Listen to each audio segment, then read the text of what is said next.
What is going on, everybody? My name is Ciara Lawler. Welcome back to another week of Hero or Zero. This is the Heroes for Hire podcast. We are back again talking one comic book character. As we do every single week, we talk their good points and their bad points, and we generally just give you a bit of a rundown of everything to do with that character. I am joined, as always, by my best pal, Mr. Sean Mead. Sean, how is it going? I'm good, Connor. I'm a bit upset this week, I'll be honest. What? Okay, what's bothering Sean now, we ask? Well, I have to listen to a DC report. Fucking got him. I'm leaving the call.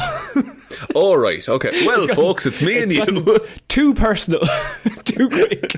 If it is your first episode, you don't have to do anything. Don't worry about it. If it's your second or above, we would really appreciate 5 stars, a like, a follow, a share. 5 stars on Spotify is absolutely amazing. Huge. And you'd be a complete legend if you left a comment on any of the platforms. That's always really cool to read. But, you know, in other ways they can support the show, Sean, Patreon down below. Patreon, always a good one. Helps us keep making the show. You get extra movie reviews once a month. We're about to record our new one, so if you have any suggestions for that, leave it in a comment or on the Patreon, and it gets thrown into the hat as well.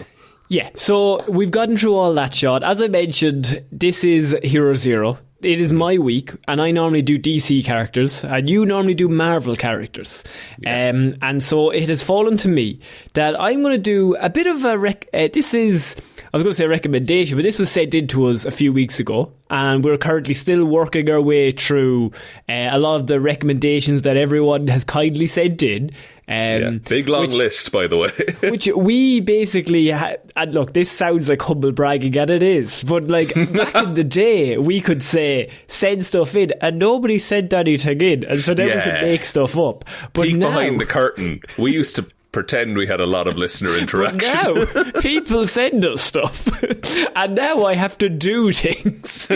Now we're actually like culpable to people. Now I'm obliged to follow this. Because people are really nice and generous with their time.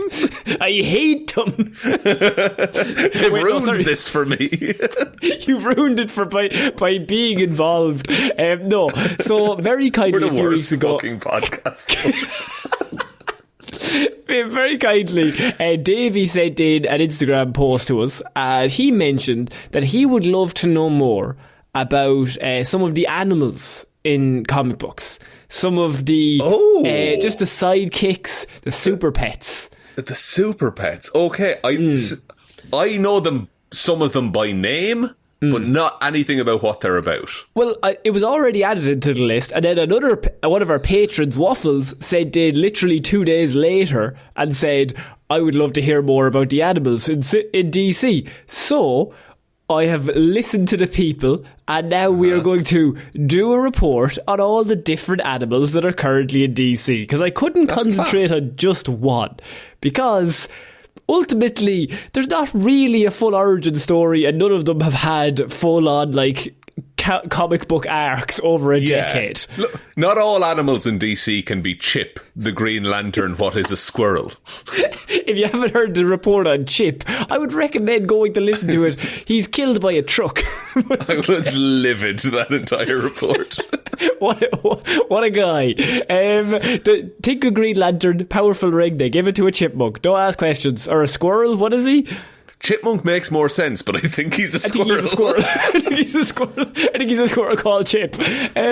So I'm not going to be doing the report on Crypto, the super dog, and Ace, the bat hound, for the simple reason that I think of them as, like, everyone kind of knows Crypto, the super dog, is Superman's dog, and he's got all of Superman's powers, and he flies about the place and hangs out with Superboy. Ace, the bat hound, is Batman's dog, and he hangs out with Batman, and very much a big character in the Batman Beyond animated series. And they're just kind of, I mean, they have fun stories, but everyone kind of already knows vaguely who they are. Just by their names alone, you can gather what they're about. One is a grim, miserable dog, and the other is a happy super dog. See, but then I decided what would be more fun, instead of talking about those two, I'm going to be talking about some of the weirdest animal superheroes or sidekicks that are in DC and have appeared in DC, and then I'm going to finish on my absolute favourite fucking insane super pet that does exist in DC in the Silver Age. Okay, I'm into this. I love a report that's just a bunch of things thrown together. So, we're going to work our way through, I think I have like 6 or 7 small ones. I'm going to give you a brief just intro to each one of them. That's about it. And then we can get into the big character who's my number 1 pet animal in DC, who definitely shouldn't exist and is a terrible idea. But the first one, Sean, I'm actually going to take Crypto the dog as like a bit of inspiration, because Superman actually has multiple animals who are kind of imbued with the Superman powers. Do they just by being around him they get the powers? Is that it? So here's the thing. There's Superdog. So Crypto the Superdog, easy. Jumped onto the ship as he's flying away and the Krypton blows up. Then also, there's a monkey that jumped onto a different ship and left with, don't ask questions. But then, so they went with the monkey, and then they were kind of run out of things that could sneakily jump into a ship without seeing it. It's a very packed ship for being, he's the one survivor from Krypton. So then they came up with, in the 60s, Streaky, who, unlike other animals with Kryptonian powers, Streaky isn't actually from Krypton. His powers come from a rare kryptonite known as X-kryptonite. Exposure to the material gave Streaky the full range of Kryptonian powers, such as flight and enhanced strength and speed. Plus, he has the attitude and toughness of any other alley cat. He's a tough streetwise cat, but with Superman powers. Exactly. He just basically got radiated into Superman powers. And this kryptonite, does it only work on cats? Look, it was a period in comic books where they were just making shit up, and so he just started licking a kryptonite stone, and suddenly he's got superpowers. Don't ask questions. Comics Code Authority was probably in at this point, so they were like, "Oh, we can just give him a cat now, I suppose." Well, because they had a dog. They needed a cat. And I bet there's an issue where they fight. And they have all goddamn kinds right there is, of scrapes. right? So he's not as beloved as Crypto, but still an awesome addition to the Superman family. And my number 1, by the way, that I'm going to be covering in a slight report at the end of this, is actually a part of the Superman family, or the Super family. But genuinely, Superman... It's Superman. Did he we bought a zoo? The DC He's universe. Matt Damon. We bought it a zoo. Yes, he does that in comic books. Yes. Next up, I have Flexi. One of the newer members of the Legion of Super Pets is Flexi, the super-powered parrot belonging to Plastic Man. Flexi has the same abilities as Eel O'Brien, otherwise known as Plastic Man, and is able to stretch and alter his body into whatever form he desires. He hasn't had a lot of stories to show what he's really capable of, but he's got the powers of stretch. Does Flexi have the brain of a parrot? Or brain of a parrot. Brain of a parrot. So he's all the imagination of a parrot. So I mean, I guess a lot of his tricks. Very good, very, very good, Connor. It is good for a comedian though, because Plastic Man's like a comedian actor dude. To have the one animal that can speak, that's a nice touch. It makes sense. Next up, we have Goliath, who is Damian Wayne's pet. Although it's a bit much to call him a pet, he's like a big, powerful beast, more so. What is he? Goliath is a demon bat, and he was set to, I think he has to protect. He was found when he was like protecting this rare stone that Damien went to go get, and there was like a baby Goliath there, and he took him back to Talia and was like, "I'm raising him as my champion. Fuck you." I have this whole thing with bats you wouldn't understand. You wouldn't understand it. That's my dad. As a demon bat, Goliath is super strong, fast, durable, capable of flight, and he's basically just a pure killer. I think that's just a demon. That's not a bat. Yeah, he's got a demon. He's got a demon bat, but mostly just demon. He's got a pet demon. Is what he has. Now here's the thing: Goliath, complete sweetheart, Sean. He wouldn't harm anyone unless they lay a hand on Damien, and then he will rip your arms off and beat you to death with them. That's pretty good. Like Clifford the big red dog. The exact same. Clifford gives me the impression he's a killer. He's a psychopath. He's the original XL bully. He's killed many a man. You know he has. They had Clifford on the front lines in Vietnam. And he keeps saying oopsie daisy, but we know he means it. Yeah. We know. And he looks all whimsical, but like there's death behind those eyes. But he's got blood. You can't see it because he's red, but he's got blood in his hands. Yeah, he's a white dog, but he's just fucking stained. All of his victims. So if you haven't seen a picture of Goliath, big, red, furry, just big demon. Just think of a big red demon. Goliath DC. Yeah, that looks like a big red demon. Big red demon. He looks real cute as a baby, though. That's where he finds him. He looks like that. It was kind of like maybe a thing where he thinks he's a puppy, but he turns into a wolf, but like in demon form. Yeah, he looks... Honestly, genuinely, he looks quite like Clifford with wings. Yeah, it's true. Next we have Topo. Aquaman can talk to fish thanks to his telepathic connection to sea creatures, but the one he relies on the most is Topo, an octopus-like creature. We've seen loads of different versions of Topo through Arthur Curry's history, and they all have a real intense loyalty to Aquaman. Basically. Right, but that's not a pet though. That's a colleague at that point. At that point, yeah, you're kind of like a sidekick. Yeah, like if he can talk to him, and it's an octopus, which is the smartest of the sea creatures. So exactly. I wouldn't call that a pet. Do you think Aquaman avoids some of the creatures because I guess lad's a fucking moron? Oh, 100%. Like, there's no way a moray eel comes over to him and he's like, "Oh, I'm going to chat with this guy. Oh, you can help me with my problem." Yeah. No, there's some useless fucking fish out there. Black Manta's going to blow up the fucking ocean. I'm not going to ask you, fucking goldfish boy. Okay? Yeah. Fuck off. Go hide in a fucking anemone, you dickhead. Do you know any sharks? Give me something useful. He hates them. Next up we have Clay Critter, who's kind of an animal but really is like a piece of clay that's fallen off Clayface and gains sentience. Like that one Harley Quinn episode where he loses his hand. Basically, yes. Lady Gaga. And so, but unfortunately he's kind of part of Clayface, but he has the same abilities as the supervillain, but he can only work with the clay that he is. Yeah, tiny. He's a tiny piece of clay. So he can look like a dog or a different kind of dog. A big dog and a slightly medium-sized dog. Next we have Jumpa, who is a kangaroo. Paradise Island got an interesting addition into its ecosystem when it was invaded by a race of aliens who rode giant kangaroo-like aliens known as Kangas. So this is Wonder Woman's planet. It's at this point that I would like to point out, if I brought this up in a Marvel report, I would be absolutely roasted for it. I am going to take it as fact. I can't be blamed for the animals, Sean. I'm just telling you. No, you can't be blamed for any of this. Well, I think you can. I disagree. So, a load of aliens came to Wonder Woman's island, and they're all aliens, and they're riding kangaroo-like aliens known as Kangas. After defeating the aliens, the Amazons basically decided they wanted to keep the kangaroos because of their powerful jumps. And so Wonder Woman took one on and named it Jumpa.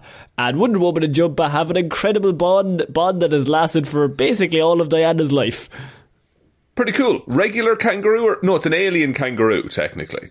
Technically alien kangaroo, yes. That's mad that Krypton evolved dogs and then another planet evolved kangaroos. I think they're just making this stuff up, Sean. What? Comic artists are just trying to sell covers? Is that? No. Sorry, what? Sorry, just say that again, please.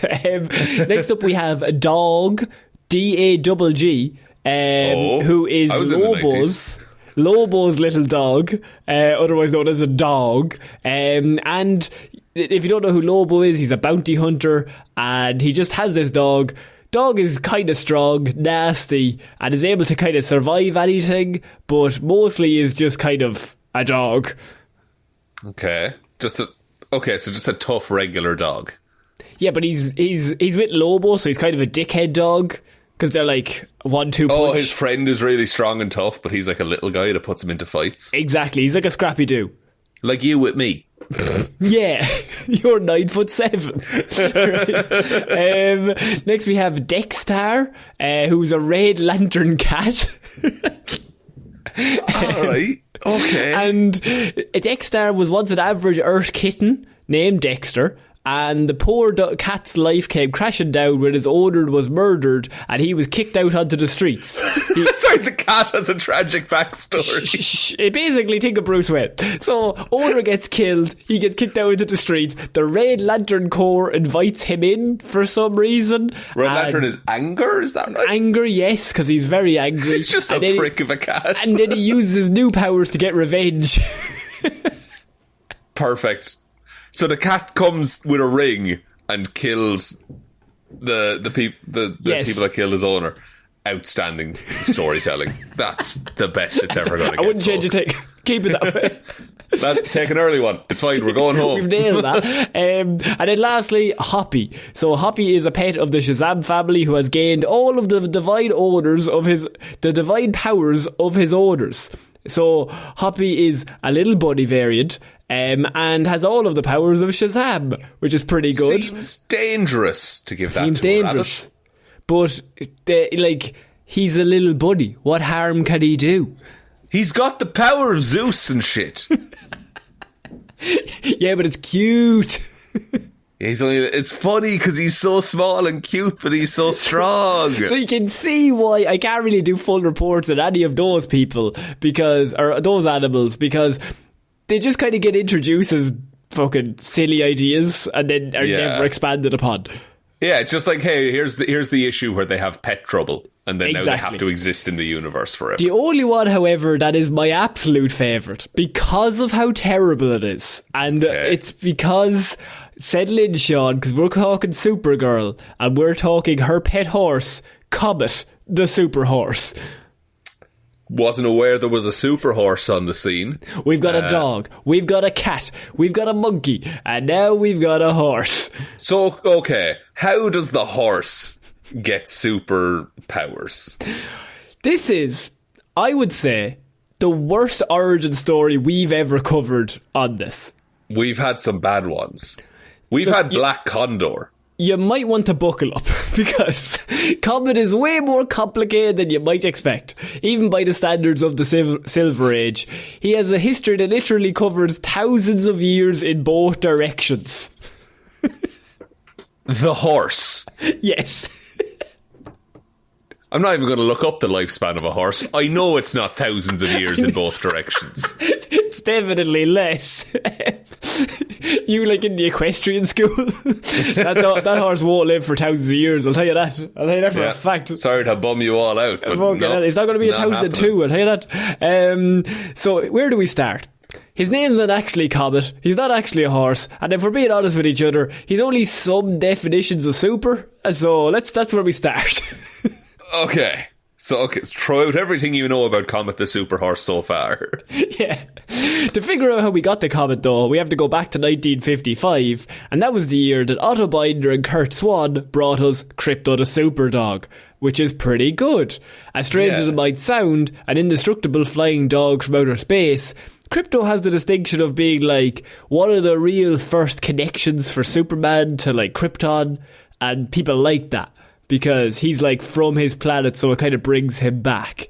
And it's also massively part of the history and heritage of Superman, because Krypto the Super Dog is older than the Phantom Zone, Supergirl, really big things in the Superman world. Yeah, early on in the lore of Superman, Krypto was there. Yeah, exactly. And Krypto, on the other hand, he was a bit different because he's Superman's best friend, he's loyal, he's smart, and the image, obviously, of Superboy flying around with the dog is, really good for selling comic books to young children. Yeah, here's a kid that looks like you, and here's a dog which is nearly a universally liked creature. Exactly. By this comic. Completely relatable. And as is the case with all the things, with popularity came imitation. If one super pet is good, Sean, then 2 or 3 is probably gonna be better. If only because some readers prefer cats. You know what I mean? It's hilarious reading that sentence after the 9 super pets you presented to us just now.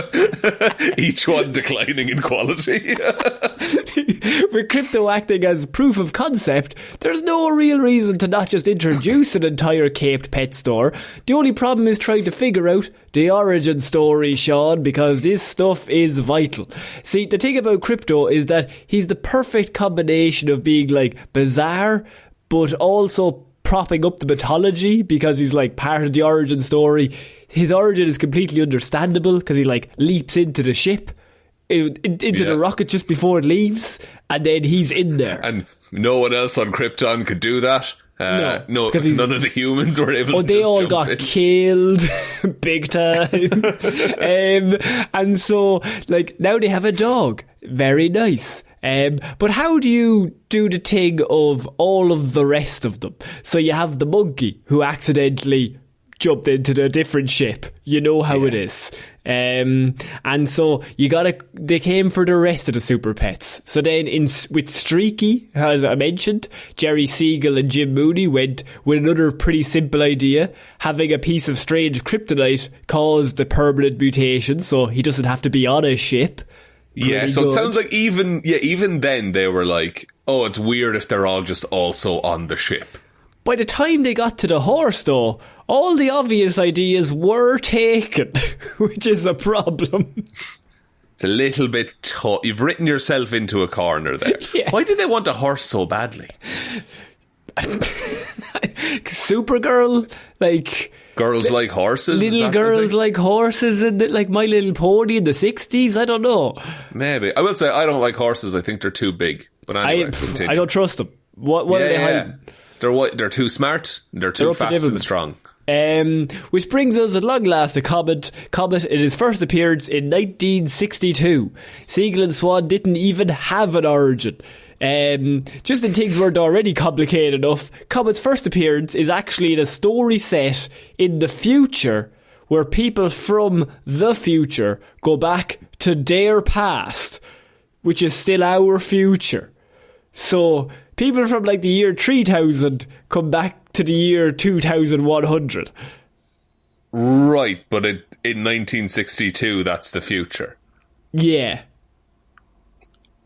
Okay, I'll allow it. I'm not thrilled. Supergirl in that story is hanging out with Comet the Super Horse. In 2100 or whatever. So whatever, yeah, like I'm just using that as an example. So they've written themselves into a corner in which this character doesn't have a horse, but in the future has a best friend who is a super horse. So they've now got to figure out a way to get this thing, Comet, into the stories. Okay, this horse who isn't really a horse and isn't really super. Well, they haven't explained that bit yet.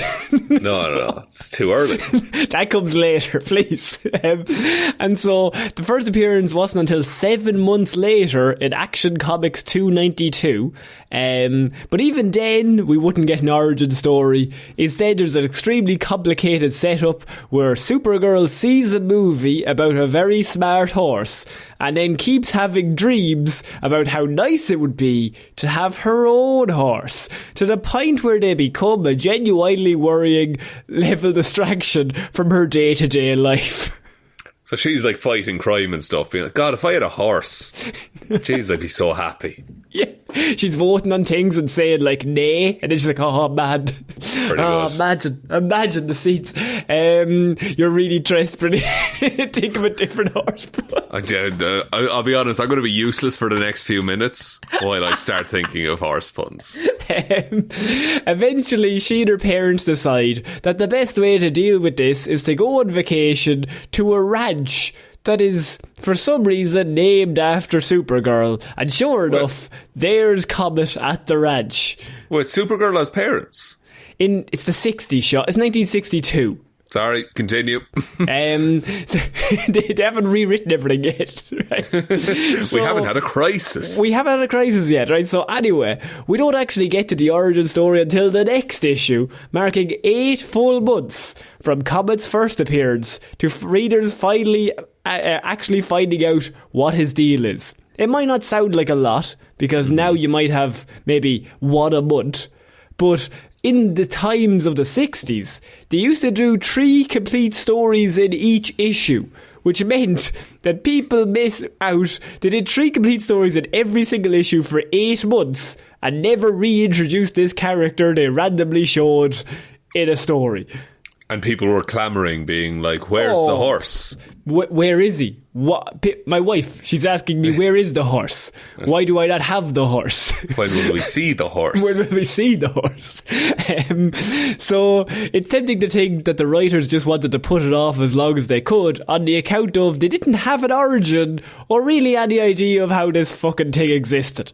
Yeah, they didn't want to tell a story with a horse necessarily. What's the point?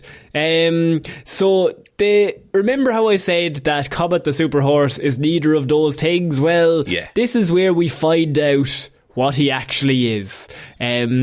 So it turns out that Comet is actually a centaur named Byron from the Hercules times who was accidentally turned into a full horse by Circe. Okay. So centaur, half human, half horse, got turned into a regular horse. Yeah, by Circe the witch, yeah. From Hercules times. Yeah. But still has the mind of a regular human? Is that what I'm getting here? Yes. Or the mind of a centaur, I suppose. Mind of a human, Sean, yes. Right. And does Supergirl know any of this? That she's just hanging out with a dude? No. Why would she? Don't worry about it, is the answer. Like, they came up with this, as we always say, it's 5:30 on a Friday afternoon. Yeah. They've been there all day. There's papers everywhere. There's smoke in the room. Nobody can fucking figure out what they're going to do. A horse can't sneak onto a ship. So, where's this thing come from? What's going on? And they came up with the genius idea that he was a centaur that got turned into a full horse by Circe and then is sprinkled by an evil wizard with dust that sends him into outer space for thousands of years. Okay, couple of things. Yeah. The dust sends him into space for thousands of years. Yeah. The dust does that from the wizard. Yeah, well, I mean, you're saying things, but that's obviously correct, yes. And that's how he ends up meeting Supergirl later in space. Well, no, Supergirl's rocket, that when she leaves Krypton, she flies around and the laser beams destroy the magic field that is around the magical horse. Why not? Why does she have to meet the horse in space? They thought this was better. But you have magic. You can turn... It's weirder to turn a centaur into a horse than it is to turn a human into a horse. A centaur into a horse and then send them to space in a magical little little ball. To bring him back to Earth. To bring it back to Earth when Supergirl passed by. And then what? Supergirl cracks out with a case and then the horse is just there? Is that what happens? She destroys the magic field and then the horse comes to Earth. Yes. Goes back to Earth. The magical field is gone. Magical field is gone, of course. Of course, would love a magical field. So if that seems like it might be a little too complex, Sean, it's because it is. And it only becomes more so when you think about how this changes the dynamic. Since Comet's first appearance was that weird cameo as part of the Legion of Super Pets. So Supergirl is riding him. He's established as a pet. Yeah, but he is a sentient dude. So this origin story hits with the creators knowing that it's going to result in Supergirl essentially claiming ownership of a person. Can't do that. You're not allowed to do that. It's bad. The Heroes for Hire podcast stands directly over the fact you can't be owning people. Come on now. People can't own people. No one can own people. And since he tells her his origin story that I mentioned he's got telepathy, she knows that he's technically a human, but she still treats him like a horse.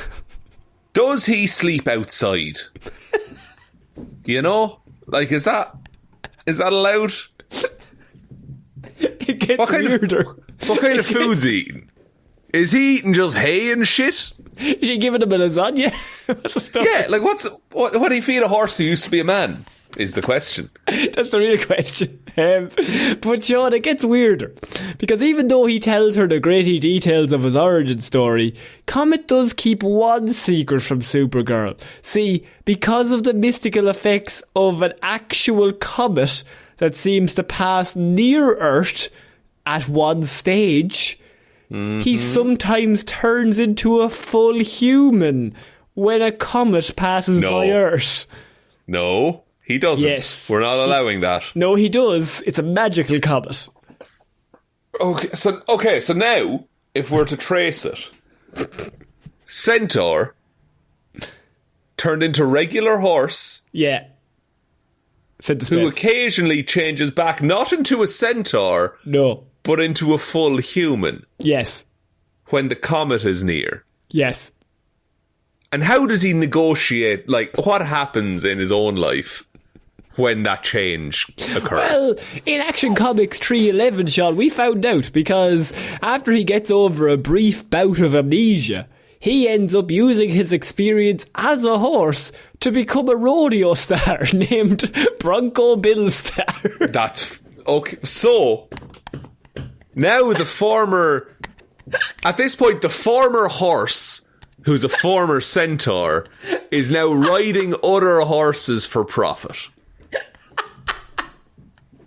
Yes. Fucking this is gold. writings. I don't know what you're talking about. It never got better, did it? How is this not a universal animal that everyone knows of? But how does... And it's only as long as the comet lasts, is that right? And then he turns back into a horse? Yeah. Is he happy? The worst part of the whole thing, the high point of the weirdness, Sean, is I'm only going to say one sentence. I haven't thought of where this might go, and I'm hoping I'm wrong. I'm really, really hoping I'm wrong, so Connor. at this point, he's a man. Okay? Yeah. And for a little bit. Limited and he hasn't time told Supergirl who he is. Oh no. And so he decides that him and Supergirl... No, he doesn't.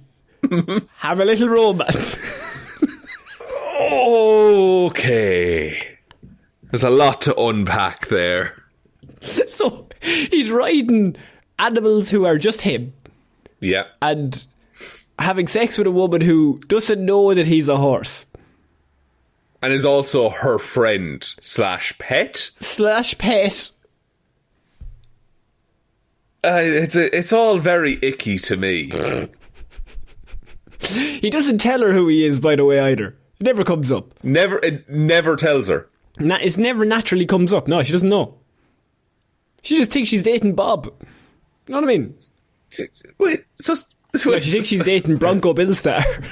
Bronco Billstar, of course. So, wait, you're telling me, and again, this could have been all removed. This might have been the reason they did Crisis, because they had to redo this. Yeah, for this one story. Oh, for a while, Supergirl had fucked a horse, basically. Yes. Jesus Christ. But he was in human form, which makes it slightly better. But he should have told her. Oh, that's on him. That's not on her. If she doesn't have the available information. Yeah, she can't make that decision of her own accord. She's not making an educated decision there. Not at all. Not a chance. I don't and there's okay. It's weird that he's a horse who turned into a man. Weirdly, it's like if he was purely honest and it was a centaur, that's less weird. But when it's a horse who's turned into a man, it's very strange. I think this is the high point of the weirdness, not just for Supergirl, not just for DC. I think for comics as a whole. You can't really get past Supergirl sometimes dates a boy who is secretly her 3,000-year-old sentient pet horse. And he just lives forever, is that his thing? Yeah, he's sentient. Don't worry about it. How often does this comet come around? So eventually, after a few more bizarre adventures and a couple more dates as Bronco Bill, Comet would be phased out in the early 70s, as the Superman titles tried to lean more into a focus on non-fucking psychopathic stories. So, barring a few retro-themed appearances in the early days, Comet was pretty much gone for good after Crisis on Infinite Earths in 1986. They took him out back and just... I think they took him out back and shot him, yes. Shut your eyes, Comet. Think of Bronco Bill. Think of your happier days when you were enslaving other horses. In terms of powers and abilities, Sean, Comet is endowed with a number of powers. Oh, he's fucking endowed, I'd say. He's fucking endowed, all right. Lads. Lads. He's got an enhanced intellect, flight, immortality, invulnerability, metamorphosis, superhuman speed, superhuman strength, and telepathy. Pretty good across the board. Yeah. Superhuman when he's a horse. I mean, I don't know how that scales. If it was super equine, like, is he faster than a regular horse? Yes. Okay, good. Just had to ask that. No, he is, yeah. But when a comet comes by, he turns into a human. I assume the human is also pretty quick. What if he's just a really shit human? Like he's dog shit. Well, look, he got Supergirl. You know what I mean? It's true, but that's all charm and lies, Connor. He's a very charismatic... There's no actual substance to the man. He's a very charismatic mad horse. He's a snake oil salesman. He's a player. He's for a horse, he's a dog of a man, you know? Oh, I was thinking the same thing, yeah. For, like, I mean, this story, I think of this at least once a week. And now I will as well. This is my Roman Empire. I think of this, I read this years ago. I learned of this character years ago, and I thought, that might be the worst thing I've ever read. But then I sometimes think, Sean doesn't know about that, but it's very hard to introduce anyone to Comet without being like, this is awful. I think it might be worse than Egg Foo. Like, it does have it has an air of sexual assault in it. Yeah, which is never good in your fun children's books. You don't want an air of sexual assault. No, you don't want any element of sexual assault in anything, I would say. Like, I suppose they're consenting adults, but one... You can't consent if you're being lied to, though. True. And he's a fucking horse. Well, he's a centaur who got turned into a horse, who got turned into a man. Okay. But then before anything occurs, he has to tell her all of that. And also, he's been living in her stables apart. Like, yeah, he's a sentient pet horse. Sentient pet horse, but he knows he's a dude, right? Like, he knows he's a centaur. Yeah. And he never tells her this. Like, I used to be a centaur. He's telepathic. It never comes up. Never comes up. Doesn't think it's necessary to mention that. They're always busy. Then I have questions about the centaur who's happy to live as a horse. Yeah. There's a load of magicians that could probably fix him. No, he doesn't want to. Why does he want to live as a horse so bad? He's really fucking into Supergirl, fucking going around the stables with him. Well, yeah, but like... He's into some dodgy stuff. He's a bad bad dog horse. Bad dog, horse, centaur man. Centaur man, magic, space, comet man. Yeah, all of the above. Just a thoroughly unpleasant individual. A thoroughbred, I would like unpleasant. To say that I think this is Davey and Waffles' fault. I didn't want to do this, Sean. I didn't want to release Comet onto the people. We had a good 15 minutes there of weird little shitty pet characters. That was fine. And now I have to go to bed tonight dealing with this and grappling with the fact that this is now in the world. So when the Supergirl movie comes out next year, I'm going to start a hashtag Where's Comet? Release the Comet cut. Release the Comet cut. Where's Comet, James Gunn? He could very well put him in. Like, I hope he gets shot in the face. Yeah, I want the Superman film to start at like the Kentucky Derby. Yeah. And then it's like, and Comet is down for the final time. The and issue is you hear one gunshot it, and it cuts to the title. Everyone watching it though, without the history, would be like, "Wow, this is super mean." They just killed a horse on This film. is horrific. This movie. And we're like, "Yeah, get him." We get down the bottom of the theatre. It's like, no, that's a centaur who's a sex pest. Don't worry about it. He went to space. He was in a magical bubble. She woke him up when she was flying past. It's a whole thing. It's a whole thing. He's a bad dude. Yeah. Let him die. Let him. He's not being truthful in relationships. Let him die. Conor, that's a very good report. That might be the worst, morally the worst character we've ever covered. Oh, we've covered a few bad ones. I know, but he takes the sea biscuit. He does. Well done. Thanks. You got one. I've been trying to. I was on Secretariat for a while. It didn't work. I kept doing National Derby or so. I was like, how the fuck do you fit Derby into a sentence? The red rum. Red rum's a lovely one. Yeah, Scroger, if you're in Ireland. Scroger. RIP. R.I.P. Well, they never found him. Never found him. He's in bits. Sean, do you want to take us out? Yes, thank you everyone for listening to this episode of Hero or Zero. We will be back on Monday with the Heroes for Hire podcast, and then next Friday with another episode of Hero or Zero. Big thank you to every single one of our patrons over on Patreon, patreon.com/Heroes for Hire podcast. Link to that is in the description. As we said up top, everyone who supports us over there helps us keep the show going. They get extra movie reviews every month, and it's just a fun time. We do live stream hangouts and stuff like that as well. So head on over there if you think you would be interested in that. Or there are other ways to support the show. There is heroesforhire.ie/shop. That's our merch store. At Heroes for Hire Pod on Twitter. The 4 is the number 4. Facebook is Detective Divilment's discussion group. Instagram is Heroes for Hire Podcast. And the best way to ever help out the show is to tell one human being that we exist. Just the one, please. And I think that's about it, Conor. I think so. So I've been Conor Lawler. I've been Sean Meehan. And we are changed men. We shall see you all next week. I'm so sorry. Bye-bye. Bye.